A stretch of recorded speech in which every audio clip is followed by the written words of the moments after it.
Hi there, everyone, and welcome back to the Work In. Today's episode, we are going to jump back into our Happy Belly kitchen.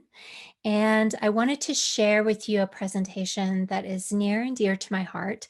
And it is all about sugar and sugar addiction. And so today we want to step into a Sugar Addicts Anonymous meeting.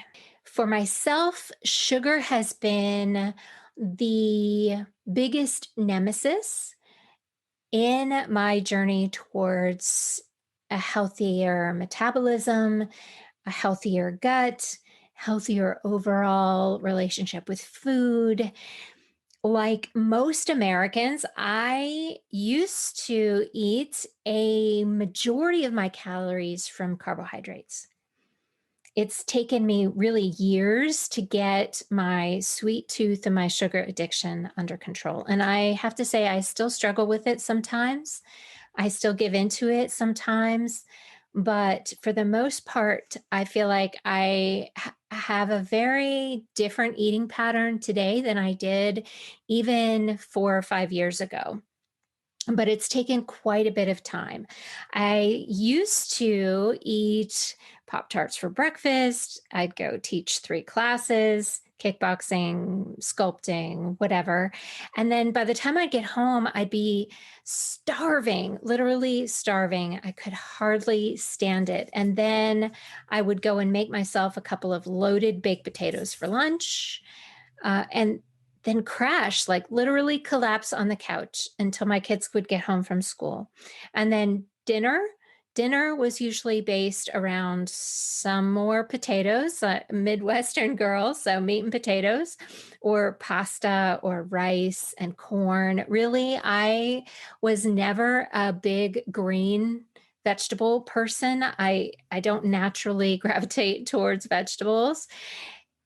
So that part of my plate was often yellow. So corn counted, starchy vegetables counted, carrots, things like that. But never really anything green unless it was a simple iceberg lettuce salad. But after dinner, I'd go out and teach 2, 3, 4 more classes in the evening. Come home actually so physically exhausted, I could hardly move, but I would be unable to sleep. I always had a hard time sleeping. Never really slept well, even though I was definitely tired, physically tired. Tired and wired is what they call it. At that time in my life, my stomach hurt all the time. And I know I've shared things about that with you in the past, but I would literally binge on carbs at night or right before I would go to teach class, and then go to teach classes that were really designed to punish myself for my poor food choices. Because I really felt like at that time, like I deserved to eat whatever I wanted to eat. I felt like I worked hard enough, physically hard enough, that I could eat whatever I wanted to eat. But it was not giving me any more energy. It wasn't helping me be healthy. I was at a point where I was hypoglycemic, which made me feel like I had to eat every 2 hours because there would literally be a blood sugar crash. And I thought that was normal. I thought that was good. It actually, I, for some reason, thought that that was the way it was supposed to be if you were really physically fit. But I really wasn't feeling well. And so finally, I had to start to get a handle on that. And as I've shared before, I went through several different types of food cleanses. And remarkably, these food cleanses really removed all of the processed sugar from my eating pattern, from my diet. And it took me a while, I'm embarrassed to say, a little bit longer than I wanted it to or thought it should, before I realized that it was really eliminating sugar from my diet that really was causing some really drastic improvements for me. But I'm not going to stand up here and tell you that I never eat any kinds of sugar. I really can't do that. That would be hypocritical. But I have removed enough of it so that I know what my body feels like, and I have a much more natural response, kind of an off switch, so that it doesn't overwhelm my system the way it once did, and it allows me to pay much closer attention to how I feel while I am eating, and so it gives me a lot more control over my health. I want to share with you some of the background, some of the things that go into sugar addiction, because I know for many people, they may not even know that they are addicted to sugar. It seems like that would mean that you're always eating candy or something like that, or you crave sweets, when really sometimes it is the opposite of that. I have done this presentation in corporate settings before, and a lot of people are like, well, I'm not addicted to sugar. I like salty things. Well, the truth is, the salt that is on all those salty things is covering up the carbohydrate, and all carbohydrates break down into sugar, glucose, every kind of carbohydrate, including our vegetables and fruits. Those are carbohydrates too. Now, when you hear recommendations for carbohydrate type diets or low carbohydrate type diets, they are not talking about cutting out fruits and vegetables. They are talking about processed carbohydrates, simple carbohydrates. So I want to start our Sugar Addicts Anonymous by talking a little bit about what goes on in the body. Just review this idea of carbohydrates in general and see if we can't get a handle on that. And then we'll go from there.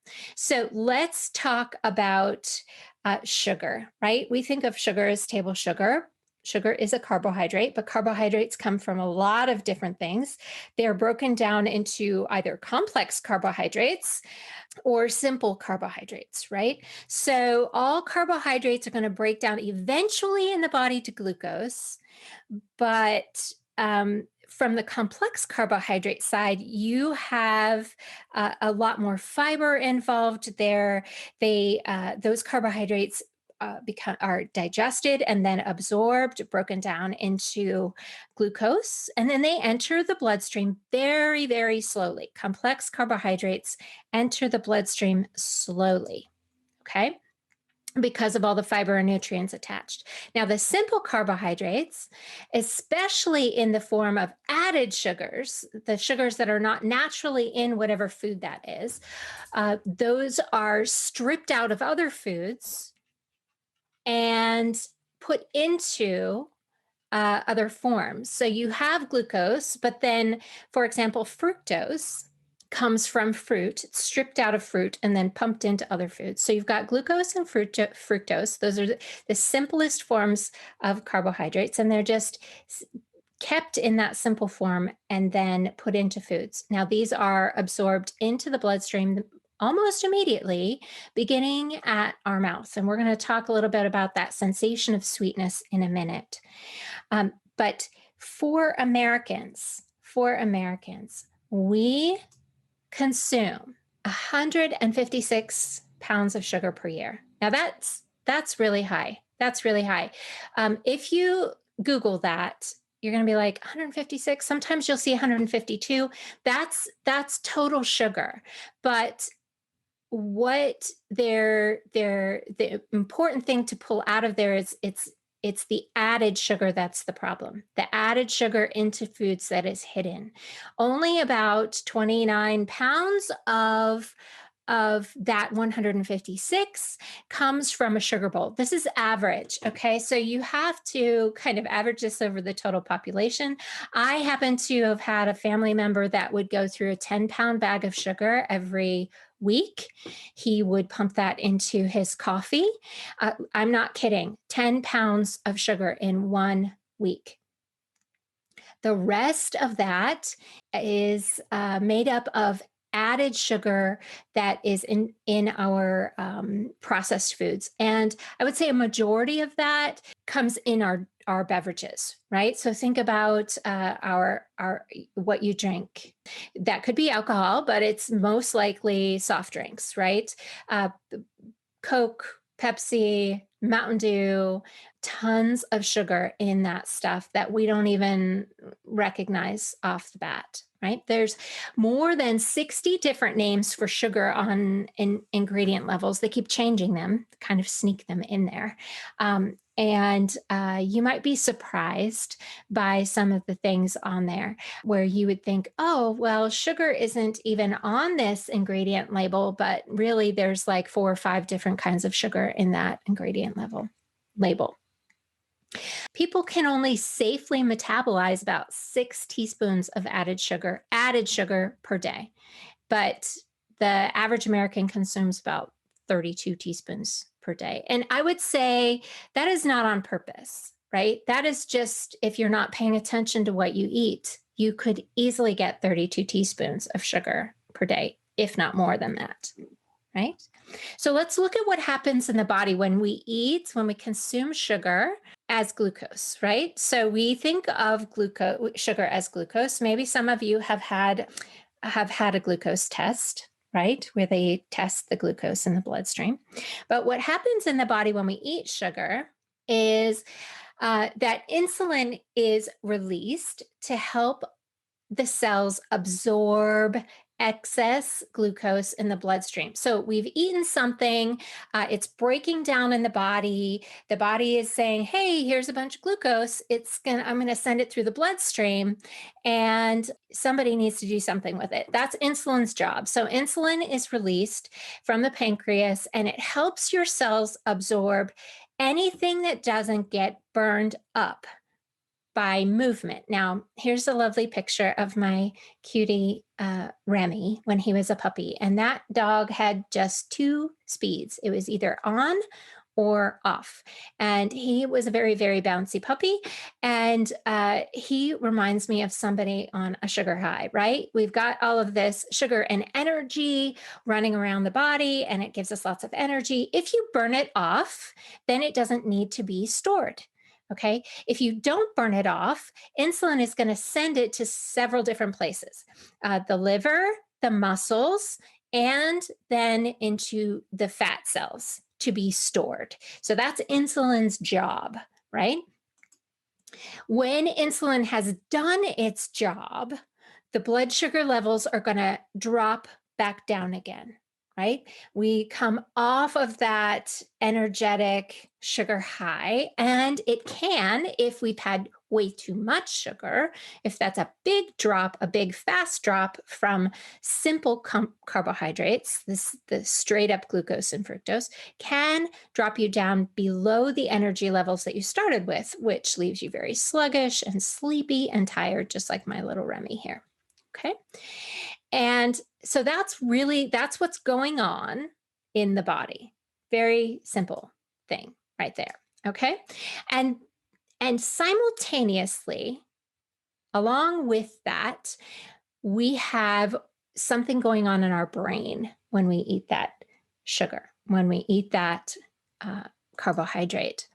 Sugar, or not just sugar, but the taste, the sweet taste, as it hits your tongue, actually triggers a release of feel-good chemicals in the brain. Those are dopamine and serotonin.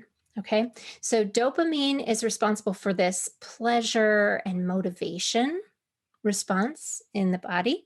It is a motivation towards pleasure, right? This is evolutionary response because our primitive brain knows that sweetness means energy. Okay.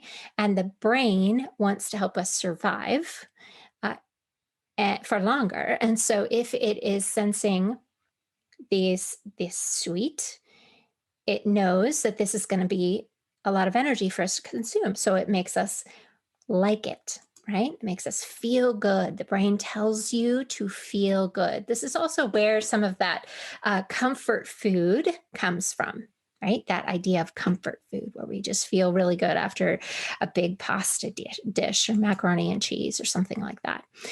Just like with certain kinds of drugs, your brain can actually become addicted to that feeling, that feel good feeling that comes from food. This is where um, that saying "eating your feelings" comes from, right? We don't feel good, so we eat something sweet, and then we start to feel a little better, right? That is a dopamine release. The serotonin side of that connection actually comes from the gut. Serotonin is um, is the chemical reaction that kind of makes you feel satisfied. It's content with what you have, that kind of thing. So those two work together. We've got this motivation towards pleasure, and then serotonin kicking in to make us feel like, oh yes, I've had enough, or this is making, I've got plenty, right? So that's what's going on in the body and the brain. Let's look at that in a picture, that brain response. Okay. So let me see if I can zoom in here, right? So you see four pictures of a brain. This is the reward center in the brain. Okay. And these colors are interesting. This top left, we have a normal brain. Okay, you see the red. The red is a high dopamine response, this motivation towards pleasure, right? Normal pleasure and interest in things. Okay, the top right picture is this brain of an obese person. Although I want to take a note, I want to make a specific note here. Metabolic dysfunction, when it's related to sugar and fructose, is not limited to people who are overweight or obese. Okay, so this could just as easily be someone of normal weight who has insulin resistance or metabolic dysfunction some other way. All right, so don't get hung up on this being necessarily overweight or obese. So notice this brain picture here with very little red, mostly yellow, difficulty feeling joy or pleasure. The green is very low dopamine or lack of pleasure, right? And then compare this. This is just a food addiction. This is a sugar addiction here, top right. Compare it with the brain of a cocaine user and the brain of an alcoholic, right? They're not that far off. It is the same kind of pathway. It doesn't have to be a legal or illegal drug in order to trigger those same addiction responses at the brain, at that neurological level. Now, some of the symptoms of sugar addiction that you may or may not be aware of look like this. So feeling sluggish all the time. Now that was absolutely me. Like I was not moving unless I was highly, highly caffeinated. And I couldn't understand that because I felt like I ate all the time. And I should have plenty of energy, but that was sourced from quick energy, not long-term energy. That was not burning fat for fuel or anything like that. So, of course, there's a sluggish feeling. Always feeling hungry. Yes, that idea that you have to eat every 2 hours or that you feel like you want to eat every 2 hours. And this kind of goes to a disruption in balance between some of our leptin and ghrelin, that satiety, that hunger and satiety hormone, that balance between am I full or am I not full? That gets really confused with insulin resistance. You have a lot of cravings for things when we are addicted to sugar, and not necessarily sweet things. We can crave salty things. We can crave protein. It's almost like the body is craving, what it's craving is balance, right? Something to balance out everything else. Obesity or being overweight, although there used to be this idea that it was excessive weight that caused metabolic dysfunction. That's not necessarily true. And more, what we're discovering is actually the metabolic dysfunction starts first, and that is what leads to uh, the weight gain and obesity. And so, if we can get a handle on that metabolic dysfunction early and reverse it, then we can address some of that obesity. Always feeling thirsty, that's indicative of prediabetes and diabetes. Have one, never being enough. In other words, never really feeling like you have an off switch. And again, that goes back to this hunger satiety balance that comes from our leptin and ghrelin response to insulin. And eating until you feel sick, that is also a symptom of sugar addiction. Related to that, one is never enough, right? Not being able to know when you are full. And then eating your feelings, like I mentioned before. There's a lot of reasons that we eat, right? A lot of people have a relationship with food that is tangled up in emotions and emotional dependence, sometimes from childhood, feelings of never wanting to waste food. Sometimes we eat as a reward. We think we deserve that treat. And that was a big one for me. My family celebrates around food. So all celebrations kind of center around eating. So those things can actually really disrupt what the body naturally would do on its own without all of those emotional things. So let's talk about the real culprit here, which is a fructose or added sugar. Okay. Now, fructose comes from fruit. When you consume like an apple, let's say, that apple is sweet because of the fructose there. Now, if you have, let's say, high fructose corn syrup in your soda, that fructose comes from corn. It can be pulled out of corn and stripped of all the fiber and nutritional value of eating whole corn, and um, and then shoved into our processed sodas. So there is definitely a difference between something that is sweetened with fructose and an apple. They are not the same thing. Your can of Mountain Dew is not the same as an apple. In fact, you'd have to eat a heck of a lot of apples to be the same level of fructose that's in Mountain Dew. So keep that in mind.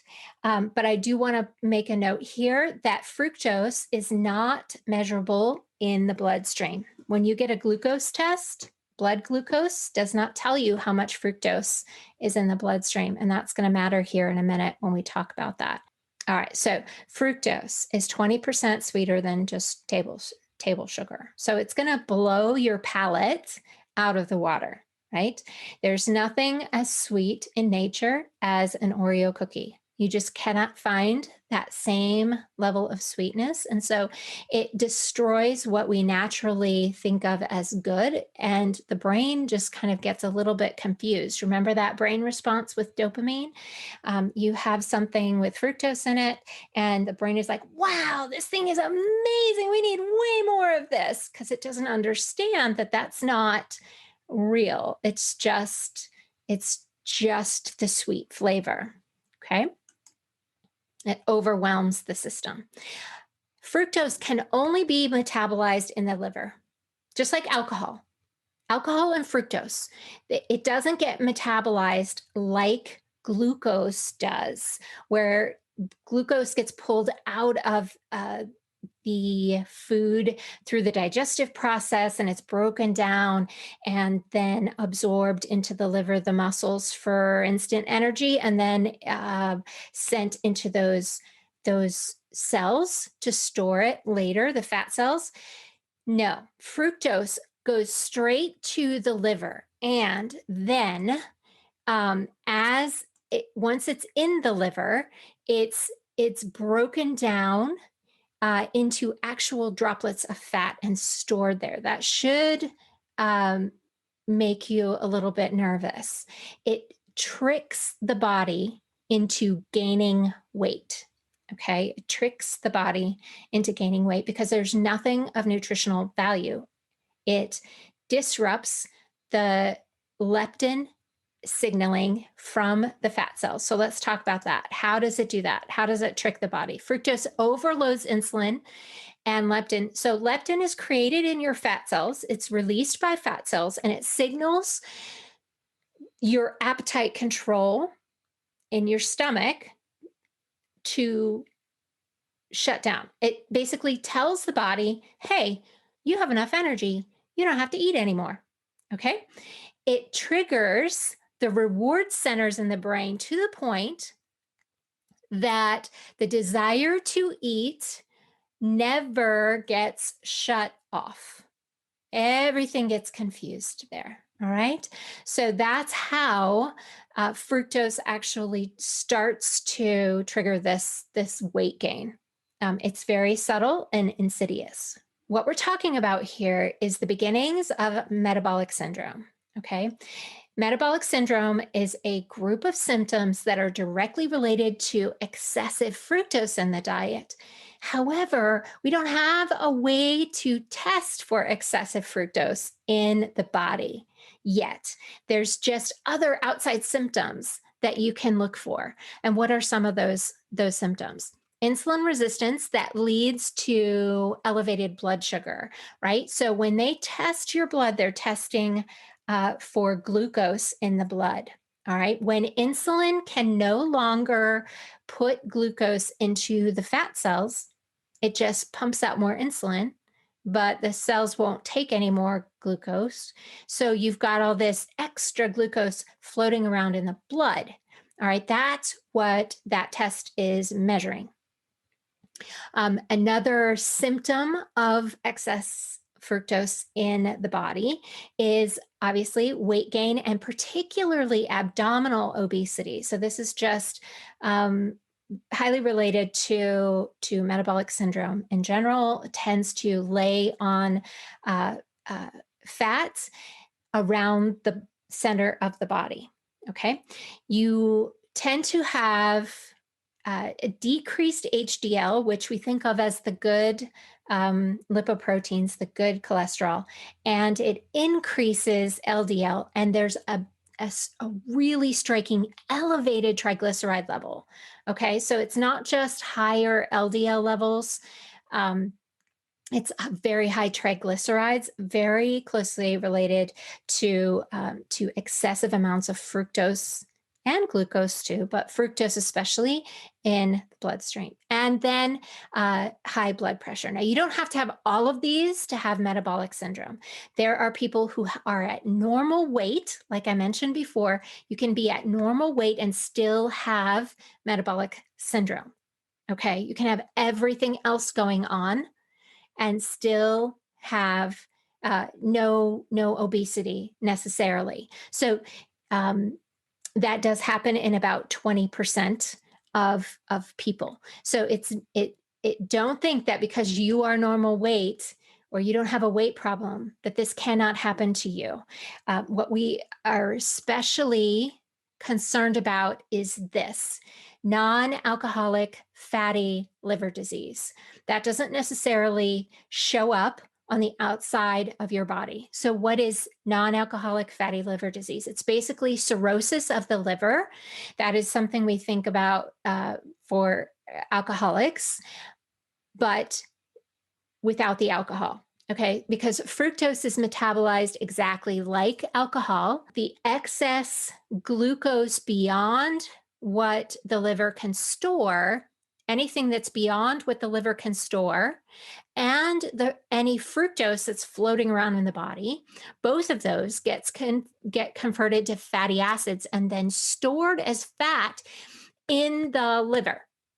So you can see in the picture here the difference between a healthy liver and a fatty liver.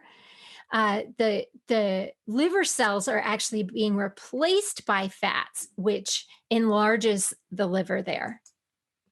And This is just crazy. So non-alcoholic fatty liver disease can develop in as quickly as 5 years or even faster, depending on the person's predisposition and dietary habits. You can either speed this up or you can slow it down, right? You have control over this. This is non-alcoholic fatty liver disease is not a foregone conclusion. You don't just randomly catch this. This is not contagious. You can have a lot of influence over the health of your liver by what you are consuming, what you are putting into your body. So there's some other ways that we can visually see sugar toxicity. So that's kind of what we're talking about with this excessive amounts of fructose in the body. One way is through the skin. Okay, because sugar, excessive sugar, glucose and fructose can age your skin. That glucose will attach to proteins, the proteins elastin and collagen. I'm sure you've heard about collagen, right? It helps keep your skin nice and plump. Basically, glucose is interfering with elastin and collagen and their ability to repair themselves. It's aging you prematurely. So, if you want beautiful skin, that's a great way, a great reason to cut back on the sugar intake. Alzheimer's. Okay, so I know a lot of people my age and older who are just really concerned about the risk of Alzheimer's disease.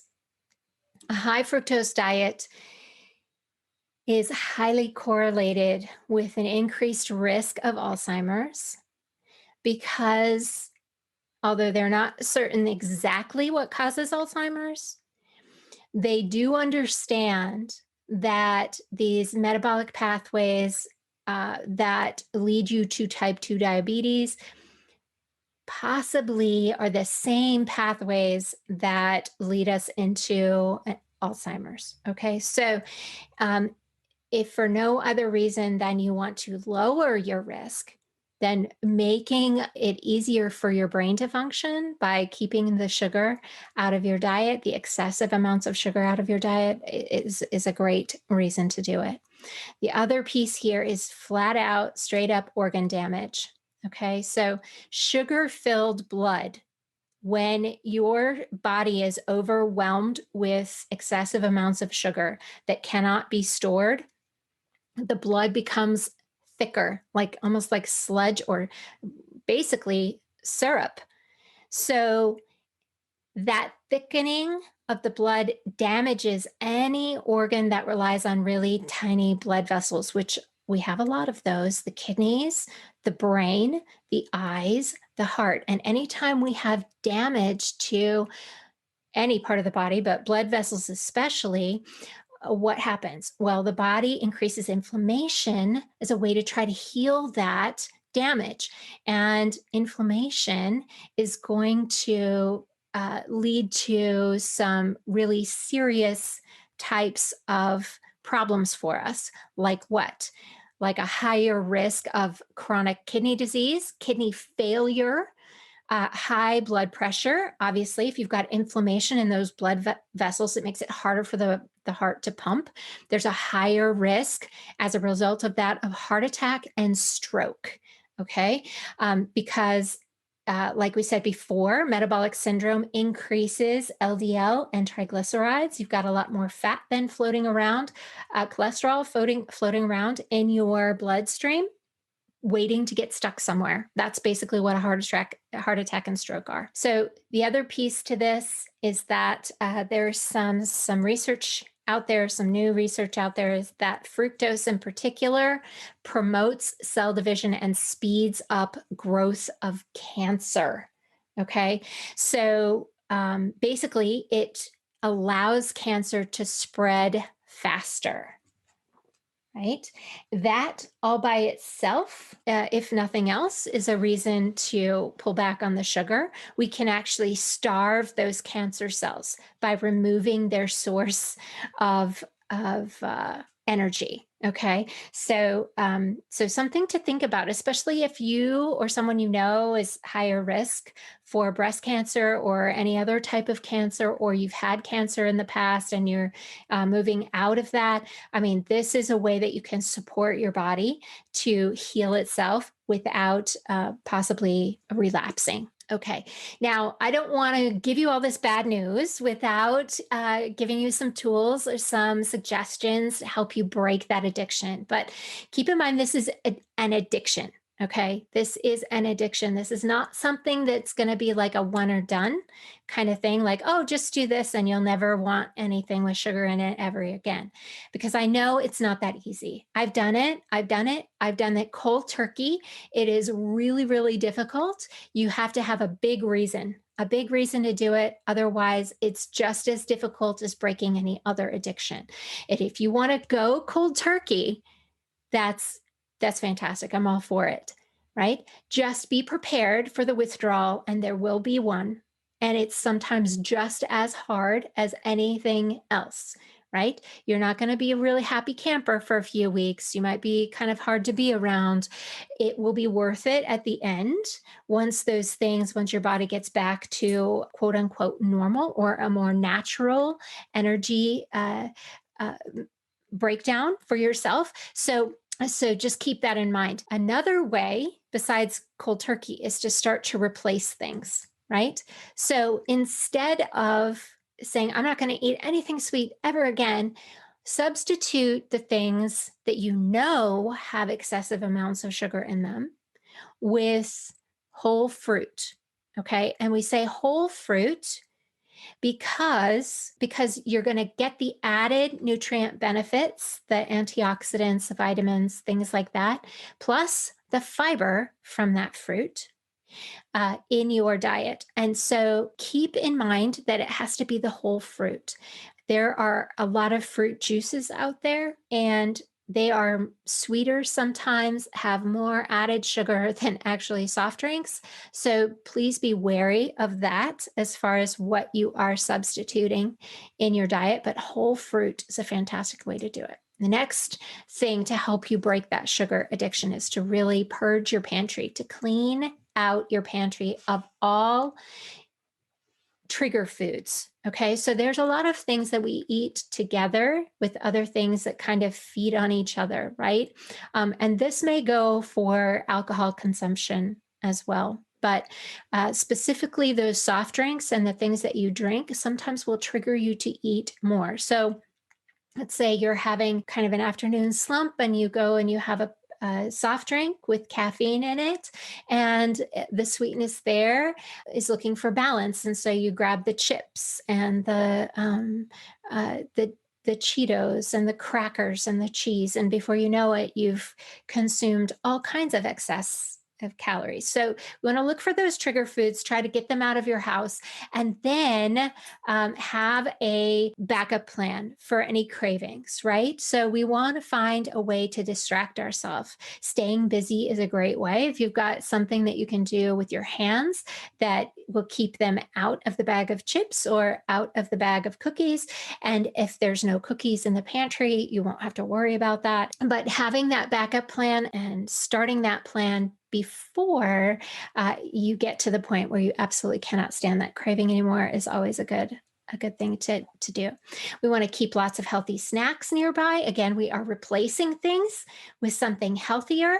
The body recognizes every step towards health, towards something healthier, right? It doesn't have to be perfect nutrition, but stepping towards something healthier is going to help correct that palate so that you're not so overwhelmed by the sweetness in natural food. And again, it does take some time. It's going to take some time, so be patient with yourself. Find some new ways to reward yourself. Okay. So if you got your first 5 days and you've given up sugar or your Coke, your Diet Coke, your Pepsi, whatever it is that you're going to start with to break that sugar addiction, we want to find a different way to reward yourself rather than going out to happy hour, right?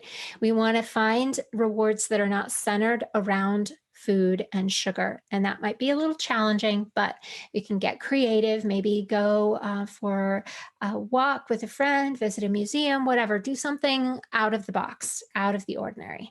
This one is real important. Say no to fat-free products. And this may seem counterintuitive because, of course, there's some sort of common knowledge or beliefs out there that healthy diet or eating patterns includes low fat or fat-free things. All foods that have been processed to be fat-free, they have to replace the flavor that comes with full fat with something else. And typically that's either artificial or processed sugar or some other sweetener or thickeners.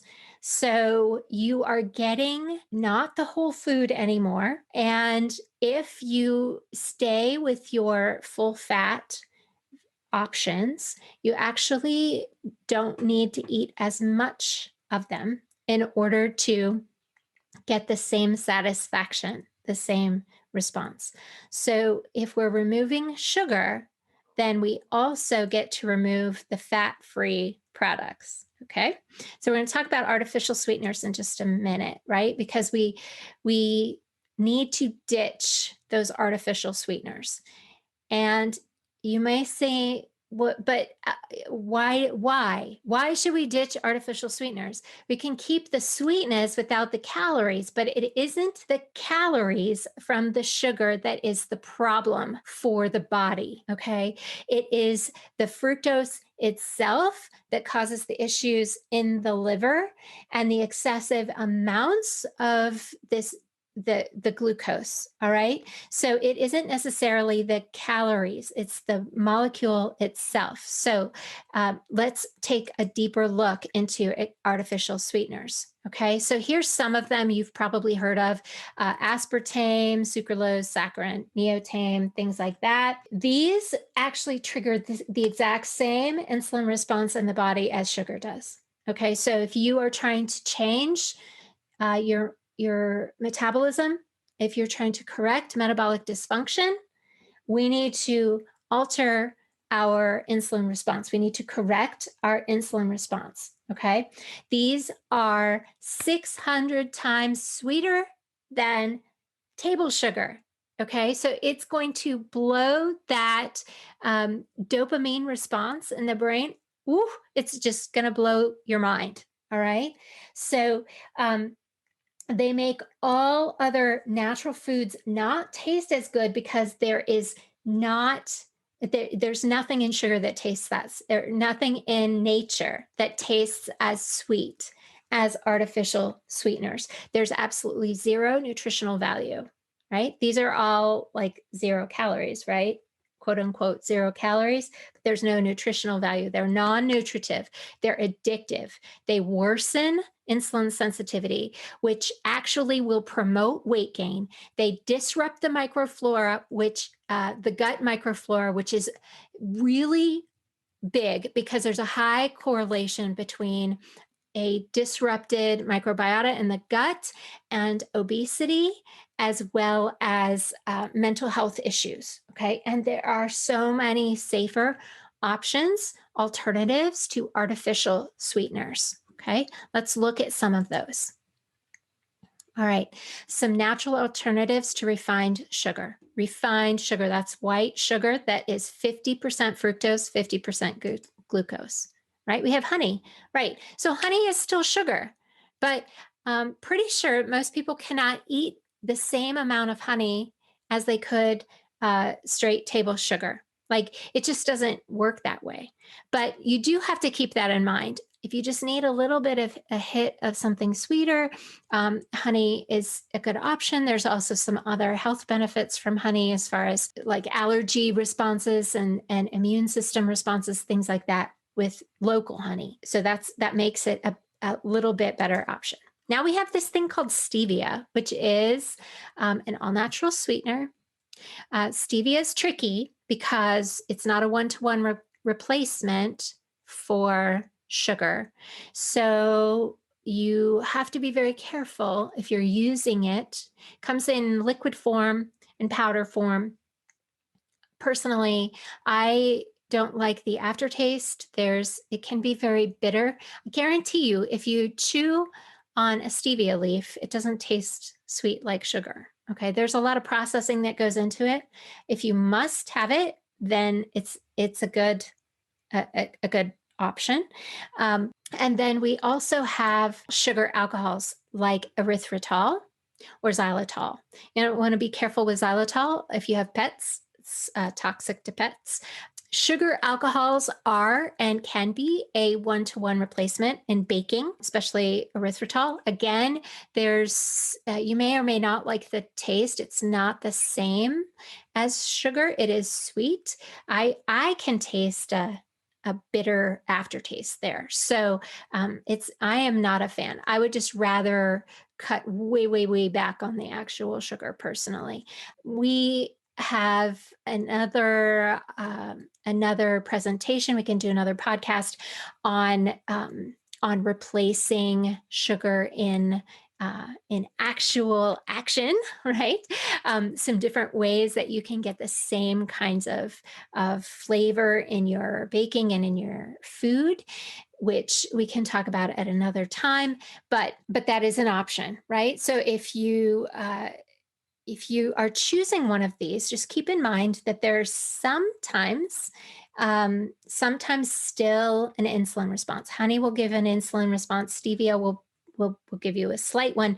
There isn't one in erythritol, and it's kind of unknown whether or not that will disrupt the gut microbiota, but just something to keep in mind, and it is an option, right, to try.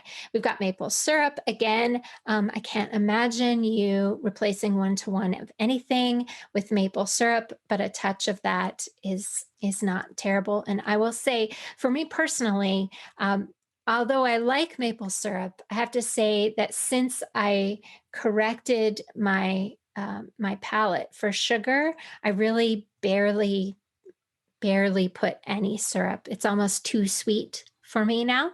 So I never thought I would say that, but that's the truth of it. There's things like coconut sugar. You'll see coconut sugar, and it seems like, yeah, that would be, it's all natural, right? It's all natural. So it's still sugar. It's still sugar, still glucose, still sugar. So you want to be careful with that. Just a little tip on the side from the Happy Belly Kitchen.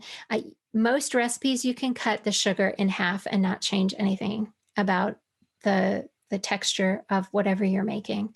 I would definitely try that first before replacing with coconut sugar for sure. Okay, dates.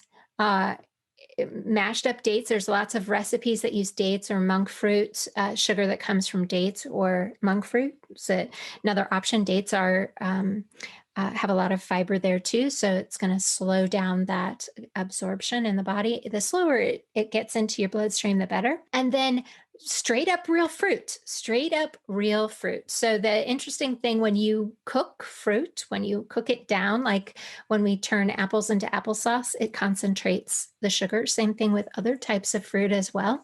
And so you don't need to add anything to that. So if you are making desserts with real fruit, especially in the summer, it's a great opportunity. You don't need to add any extra sugar to it when you're working with the real thing, and you keep all of that fiber in the dish. All of this isn't to say that we have to go cold turkey all at once. It's really about evaluating where you are. Right where you are. You have to start where you are.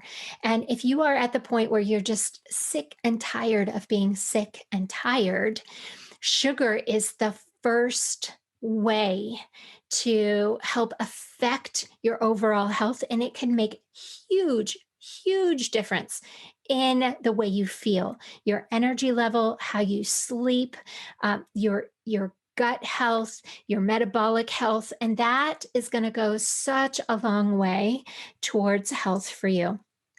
Listen, I know the idea of giving up sugar is tough, but I'm telling you, your body can stand almost anything. It's just your mind. It's just your mind that you need to convince. And this is just the tip of the iceberg. We find new things coming up with the body all the time. There's new studies all the time. But I'm going to tell you one thing right now, that none of those studies are going to tell you that sugar is necessary for you. It's not. It is not something that the body absolutely needs. In fact, the body doesn't even need to eat any glucose at all, because the body will break down other things for glucose. We can take the best out of everything that we eat. And we can correct things like non-alcoholic fatty liver disease. We can correct metabolic syndrome. We can roll back type 2 diabetes, right? We can, because we have that influence with what we put on our plate. Thanks for joining me today, everyone, in the Happy Belly Kitchen and on the Work In. And if you like what you heard and you want to learn a little bit more, or you're looking for some other resources to help you on this health journey, go to elementalkinetics.com/free resources, and you're going to find all kinds of free goodies there that you can sign up for. You can try the Happy Belly Breakfast Salad Challenge. You can try the Weekend Warrior Challenge if you're looking for a little bit of movement. And there's a couple of other things there sprinkled throughout the website that I would love to share with you. And if you have any questions, feel free to message me or drop a note in the comments below. And I'd love to chat with you. And with that, have a great day, everyone, and I'll see you next time on The Work In.